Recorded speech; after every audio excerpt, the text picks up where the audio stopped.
Hey, my name's Anna and I like to read, and in this video I'm going to be talking about the books I read in April. So the first book I read in April was Only Mostly Devastated by Sophie Gonzales.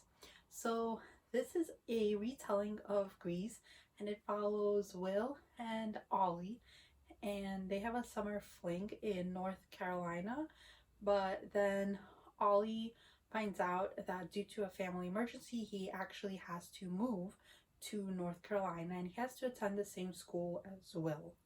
So while I thought this was a fun read and I thought that it was full of hilarity and it was also adorable, and I like this diverse set of characters. I liked that this portrayed bisexuality and it portrayed coming out, and it also had a female character discuss polycystic ovary syndrome. So overall, this was a great diverse book. So while this book was full of diversity, I felt that it didn't have a believable romance between Will and Ollie because there wasn't enough chemistry between them, and I thought that this book could have been executed better. So the next book I read in April was On a Sunbeam by Tillie Walden. This follows Mia, who recently has joined a crew in space where they rebuild buildings, and this graphic novel shifts from the present to the past, and we are shown Mia attending a boarding school and meeting her high school sweetheart Grace, who she then loses touch with. And so in present time, she and her crewmates are trying to find Grace again. I really enjoyed reading this graphic novel. I thought the art was stunning. I liked that this was a multi-generational story. I like the diversity of this book. I like the different diverse characters that were in this book. I really enjoyed the art. I thought it was really beautiful and it went well with the story. The next book I read in April was The Unhoneymooners by Christina, and this follows Olive Torres, who has always felt unlucky in life, but on her twin sister's wedding, everyone besides her and the best man, who is also her nemesis, get sick. So they all get sick and they have a honeymoon up for grabs. So Olive and Ethan decide that they're going to pretend to be Olive's twin sister and her husband and go on this honeymoon. I really enjoyed how diverse this book is because this features a person of color main character and she's also a scientist, and I liked how this featured a strong family bond and this featured strong family relationships, and I thought this was funny. However, I didn't really like the instant love arc in this book, and I also felt a shift in tone because there are two writers writing this book, and it was clear around like 150 pages or so that this was another writer writing the story. So overall, I thought this was a cute, fun, quick read, but I didn't really enjoy the instant love aspect. The next book I read in April was Heartstopper Volume 1.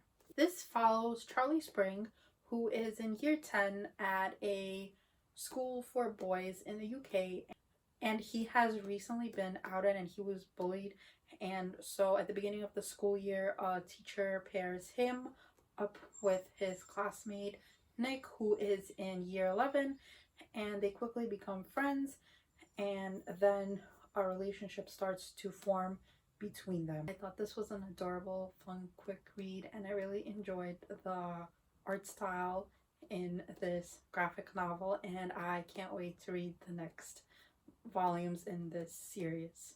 The next book I read in April was Becoming by MichelleObama, and I actually listened to this on audiobook and it was fantastic. I really enjoyed listening to her memoir on audio. She talks about her growing up, she talks about her childhood, she talks about her experiences with motherhood and IVF and miscarrying.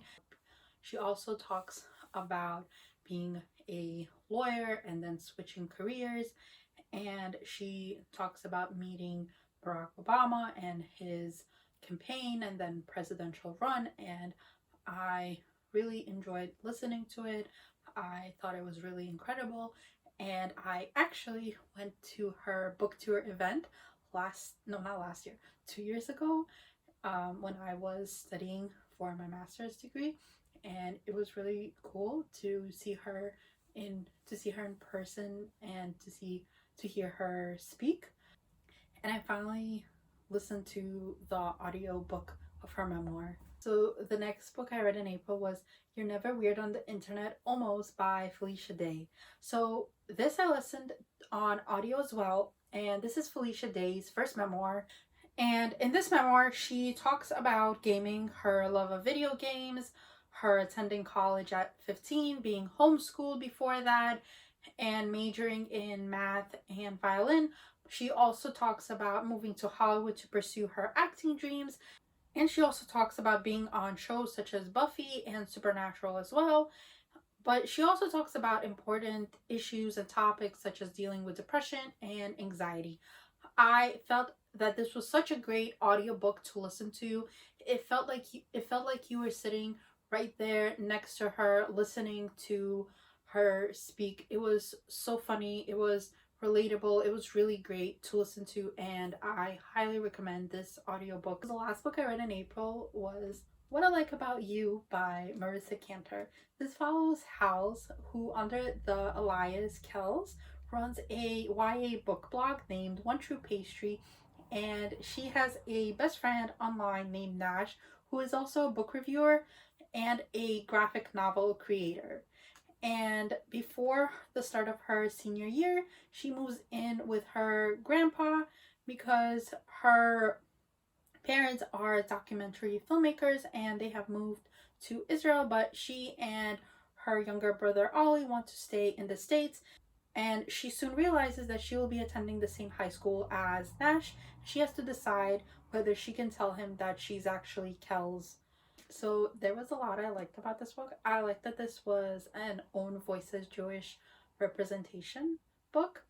I enjoyed that they explored and portrayed different Judaic faiths. I liked how it explored grief and mourning. I also enjoyed how it accurately portrayed having an anxiety disorder and living with that, and I also liked how it normalized therapy. I also liked how this book normalized online friendships, and that was seen as normal and not like some weird thing. And I also liked the strong sibling bond between Hallie and her younger brother Ollie. And I also enjoyed that this book had Ollie exploring his sexuality as well. And lastly, I think that this book will be very relatable to any bookstagrammer or booktuber or book reviewer, because this has so many relatable quotes and so many just relatable things that reviewers and bookstagrammers and booktubers do. And it has a lot of bookish content that is definitely relatable to anyone who has reviewed books, has been a book nerd, has like really enjoyed books. So while I enjoyed all of those aspects of this book, I felt that the chemistry between Hallie and Nash could have been better. So those are all the books I read in April. What books did you read in April? Let me know down in the comments, and if you like this video, subscribe, and I'll see you in another video soon.